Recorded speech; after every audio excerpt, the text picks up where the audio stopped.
Lalagpasan din natin yung traffic mga bossing. So mapagpalang araw mga bossing. Thank you sa panibagong bukas. Time check, alas 6 ng umaga. Pupunta kasi ako ngayon ng Quezon City Hall. Kasi kailangan namin kumuha ng ng mayor's permit. Kahit saan naman na city, pwede na merong mga ganyang requirements pag nagtatrabaho ka sa isang city. Ngayon, nakikita nyo, madalas yan nakikita Commonwealth yung madalas nating daanan. Kasi mula doon sa teenagerhan ko, ang lalabasan talaga is highway ng Commonwealth. Pwede naman ako dumaan ng Mindanao Avenue, pero mas matraffic doon kumpara sa dito pag ganitong oras. Ayan, alas 6 medyo matraffic na to parang na to rush hour na to. Medyo may traffic na yan tayong madadaanan ngayon sa Commonwealth.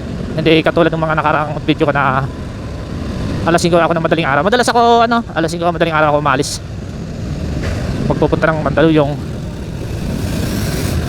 Kasi iniiwasan ko nga yung ganitong sitwasyon. Kasi pag nabutan ka rin ng rush hour dito sa Commonwealth, grabe na rin yung traffic.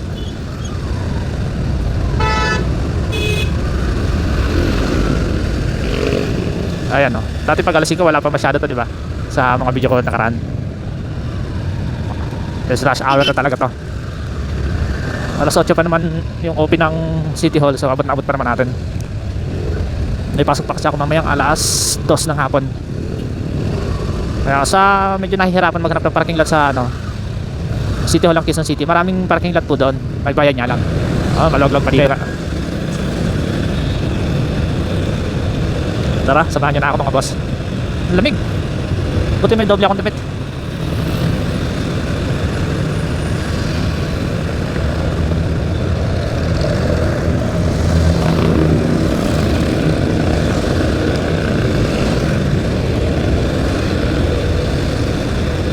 Kaliwa tayo kasi puno yung motorcycle lane. Ayun dito na tayo. Mamaya na natin baybayin yan.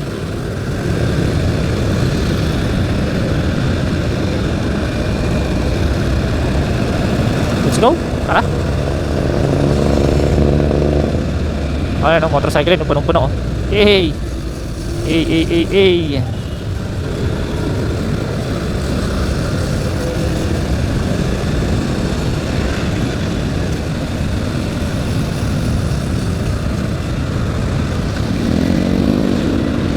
Kakalayaan tayo para pasok tayo sa City Hall. Doon na tayo sa loob kasi malapit lang din yung pupuntahan ko.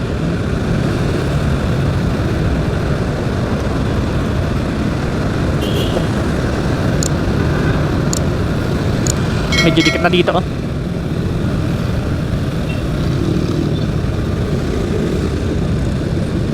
dito Hindi makulimlim umulan na ata kagabi. Kasi basa yung cover ng motor ko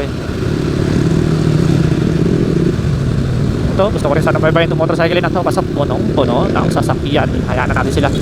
Uy.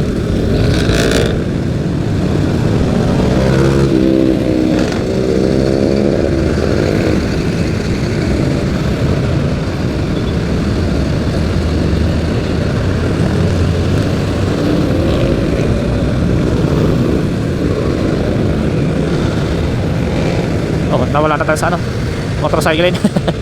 Umiwas. Hindi na lumilipat itong na to linya na to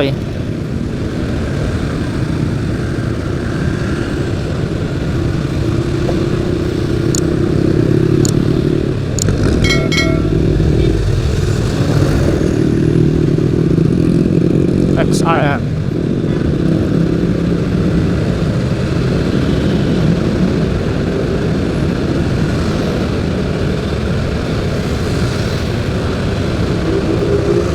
Pasok na taxi para makaliko ka na.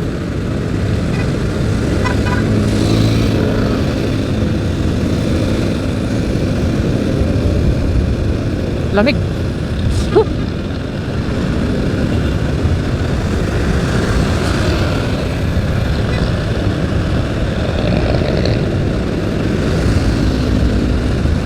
Sarap pagpatakbo pag natin kalsada. Kasi pag malubak, grabe, tagtag talaga yung motor.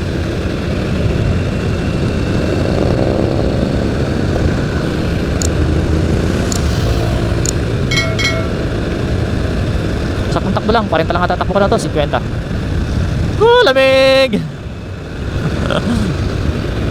Parang December pa lang ah. Parang magpapasko pa lang ah.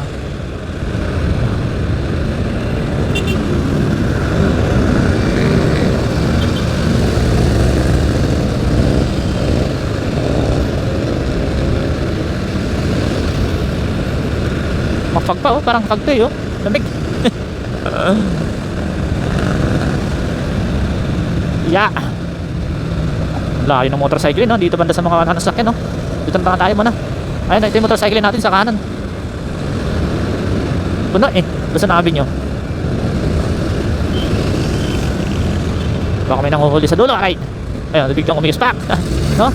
Palit ang linya, no? Papalit-palit. Ano, nakapost din si Kuya MMDA.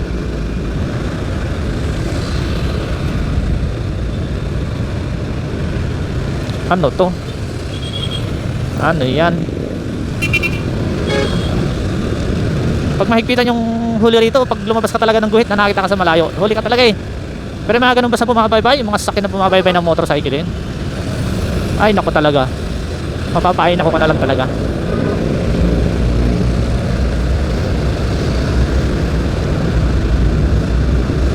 Ilang minuto tayo bumibiyahe? 20 minutes. Masa na yung motorcycle lane dito, baybay natin to. Dati nandito sa kaliwa yung guhit na to eh. Ngayon nandito na, tingnan mo to. Tumbok na ito yung mga ano ng bus. Ayan o, di ba? Ito yan eh. Tingnan natin. So, di ba? Ang bayan ng bus tong luguhit na binabaybayan natin. Tapos biglang lilipat dito. Ow! Oh, ow! Oh, di ba? Ito yung motorcycle eh. Ano tayo dito?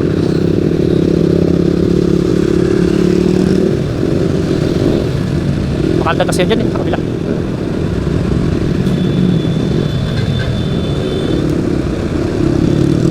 Di ba pala na-asfalto to? Sana to eh, kinayod.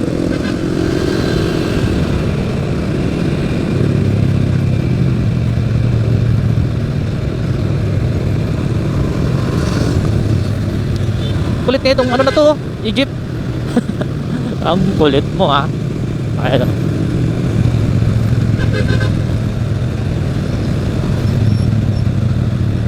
Kulit na ito oh.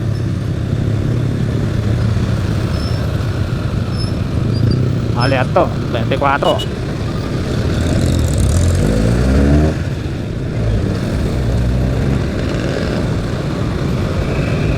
Yeah.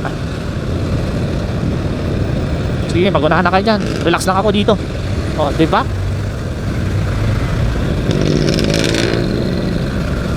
Ano to? Rossi 150. Ganda ng scramble nya.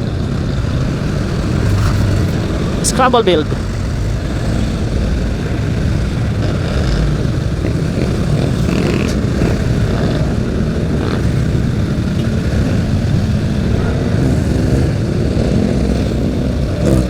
medyo ano na ngayon.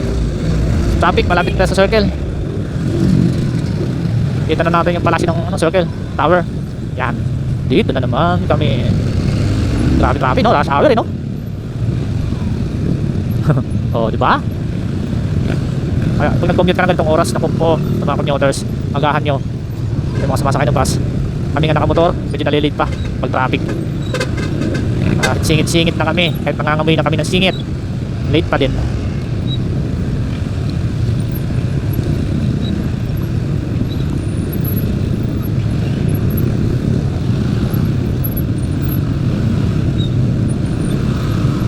Tupod pa sa traffic, sabay bigyan ng clutch. Yan, ngawin. Okay lang yan. Yan ginusto mo, may clutch eh. Di yan kunin mo.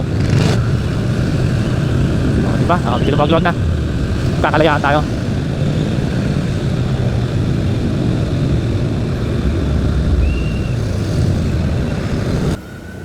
So, nakarating na tayo dito sa City Hall. Dito kami nagpapark sa gilid.